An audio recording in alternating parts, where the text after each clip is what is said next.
I want you to think of something for me. I want you to think of a theory in your mind about natural resources, how we use them, how we overuse them, how we can overcome these limits. If, like me, you're a student of economics or environmental science, sociology, or policy since the 1970s, who you're thinking of is probably thanks to this man, Garrett Hardin. Now, Hardin's Tragedy of the Commons is taught in basically every introductory course you'll learn dealing with the environment.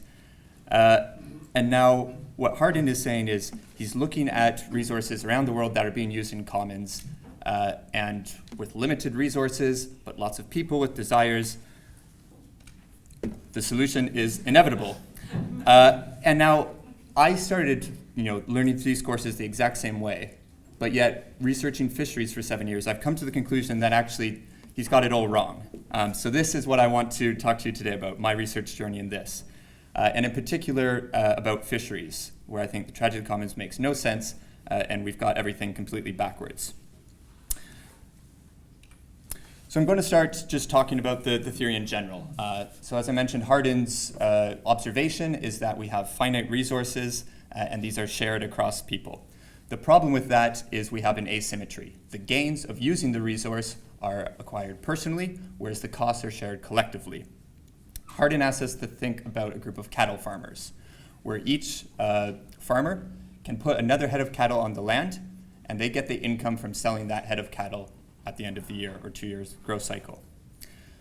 The overgrazing from that cattle is shared across all the farmers. So if we have a +1 from the extra head of cattle, we have a -1 from the degradation costs, but that's divided across, let's say, 10 farmers. So at the individual level, +1 minus 0.1, you're doing pretty well. You add some more head of cattle.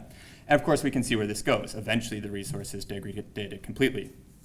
If you prefer, you can think of other shared resources by individuals. Think of an office kitchen.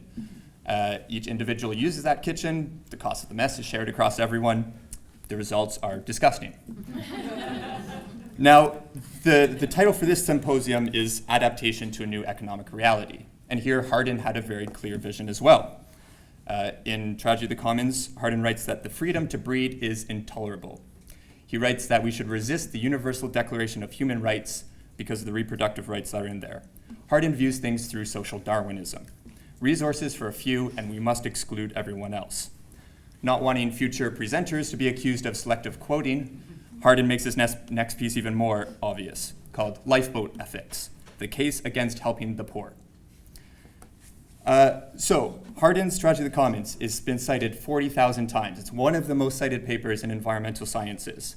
Must we accept this conclusion that this is inevitable? We must kick people off the lifeboat in order to protect resources. To be clear, there are limits to resources. I don't think this is the point that is being debated here. That's for sure. But what Hardin is doing is presenting a political project. Consider that despite the explicit hatred of the poor and racism in his writings, this is the 1970s. It's really not that long ago. Hardin didn't discover that resources are being used a lot. That had been described in literature for hundreds of years. Pretty much since people realized cows have large appetites, they've thought, how can we manage this a little bit better? And consider that Hardin is calling this the tragedy of the commons, because you could look at it a different way. So he's saying tragedy of the commons. The problem is the commons. You solve the commons, you solve the problem. It could be the tragedy of individualized benefits. That solves the asymmetry as well. If the benefits are shared and the costs are shared, now we have an alignment of incentives. But that's not what he's offering us. There is an implicit and explicit view that parceling things up as private property gives us a solution to environmental problems. In this case, the gains and the losses are by the same person. You have a cattle farmer with a little parcel of land, adding an extra head of cattle, the degradation to the grain or the wheat, that is held by that person. So let's just critique this for a little bit. One is who's actually doing the farming. In Hardin's situation, it's quite easy. There's one individual who's the farm manager, the owner, the laborer all at once. Pretty much no farm actually exists like this anymore. The owner of the land isn't the one out there deciding how much phosphorus to put on the land. What are the labor practices? This is all being done by different people. In economics, we have a problem, principal-agent problem. The owner of the land isn't the one deciding what's happening for the environmental state. We have another issue that actually didn't occur to me until a couple days ago, where I was talking to one of the students here who will name Anonymous, and I was bringing in the kitchen metaphor. And they just pointed at their desk where there's 6 mugs that have been used over the last week, equally, if not more disgusting than the shared kitchen. Clearly everyone has identified who this is. But this is actually the serious point, that do we actually think, going back to Hardin's metaphor, that cattle farmers are the greatest stewards of the land? Don't we research soil degradation? Don't we research a number of environmental problems that are still by private property where one person owns the land? So maybe there's a more generalized problem here. Maybe we're just short-term thinkers. Maybe the environment is always the casualty from our decision making. Of course, I'd be remiss not to talk about Elinor Ostrom, who around the same time as Hardin is saying, well, this isn't the only solution to environmental management. And she's tirelessly describing all of these solutions that exist around the world that hold the resource in the commons, but still are aware of its limits and try to balance the two. The problem is that when you apply private property regimes, it actually undermines these existing systems and these existing values. So it's actually counterproductive. Now Hardin is writing around the same time, and he actually has a mea culpa. And 30 years later, after the tragedy of the commons, he writes, okay, if I went back, I would have called it tragedy of the unmanaged commons, which rather limits the scope because there aren't that many unmanaged, completely open regimes anymore. So it doesn't matter. It's remarkably successful, and so it's still the story we hear today. And this is where I want to bring in fish. So Hardin is in Dallas, Texas. He's in a landscape filled with cattle farms. He already knows what the solution is to the tragedy of the commons when he's writing it. He's just describing empirically what he's looking at. Now, if Hardin was born in Iceland, would this piece be written the same way? I'm basically going to say no, because there's the Darwinism, there's the neoliberalism in this framework, and we can just put that to a side and just say the theory makes no sense just based on the resources. And the problem is that the tragedy of the commons, as we learn it, is just applied across the board to all resources. But we have the biophysical realities of each resource that mean management needs to be handled differently. So fisheries are a common resource, and they are being depleted. This is definitely true. It's been happening to many stocks. Marcia explained a lot of this situation earlier, that let's say one of the most common forms of management right now is just setting a limit through fishing quota. Next year, you can only catch 30,000 tons of cod. The economists reading Hardin took this a step further and say, well, you can still have all these incentives to try to catch a little bit at sea if there's no monitoring. You can do discarding, there'll be cheating, there'll be blackfish. There's all sorts of ways you can damage the marine environment, and that is still shared across all the fishers who are using the resource and not just held individually. So the economists say, well, hold quota as private property, and then each fisher has that secure right 20 years or 50 years indefinitely, whatever the government decides, into the future. So now the fishers are the stewards, and you can go one step further, create a market for the fishing quota so the most efficient operators are using that quota. This leads to a loss of jobs in fishing communities, but if it protects the resource, then it's worth it. And this is what you learn in the standard fisheries module or talking to Marcia. But you cannot solve the commons of fisheries. Fish don't understand something like fences or guns or whatever you're protecting the cattle with. So the costs of the costs of cheating are inevitably shared.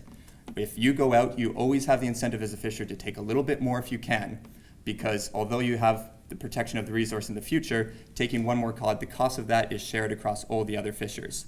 The only way you can get around this is if you have a monopoly, where it is one individual who has all of the fishing quota, then we have an alignment. Some of the critics would probably say this is the intended goal of these systems. As for the market, this is basically irrelevant. It's about efficiency. Well, you can efficiently degrade a stock all the way to extinction. We have done that. The efficiency does not have anything to do with the environmental quality. This is about setting the quota at the right level and enforcing that quota. That's the limit. That's the honest reflection of we have a biophysical limit, set the limit there, and enforce it. Straightforward.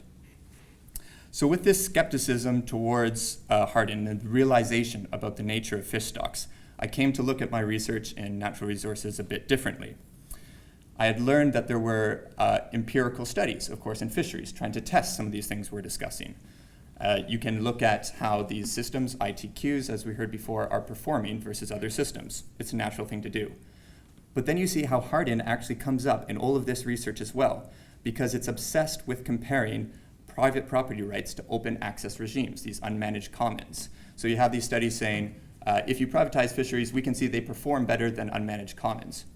Okay, yeah, unmanaged commons are pretty bad, but how do they compare if there is a market for quota, or if there isn't a market, if the quota is held as a pool, or if it's held individually? We actually don't have any studies on these attributes, rather than just comparing the extreme of private property to other regimes, to the open access regime.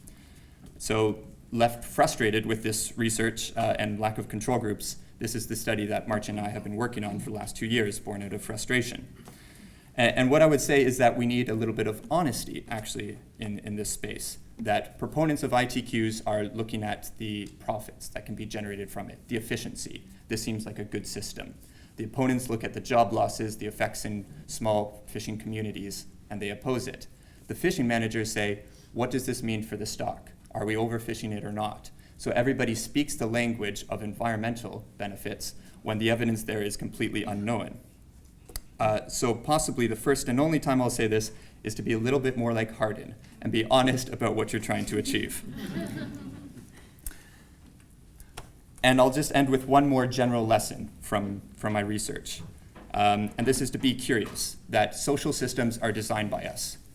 The Hardin story is presented as a biophysical reality that has an inevitable, almost natural framework that solves it. But this isn't necessarily the case. They're designed by us. They can take any number of forms, and we should be suspicious when it's presented otherwise.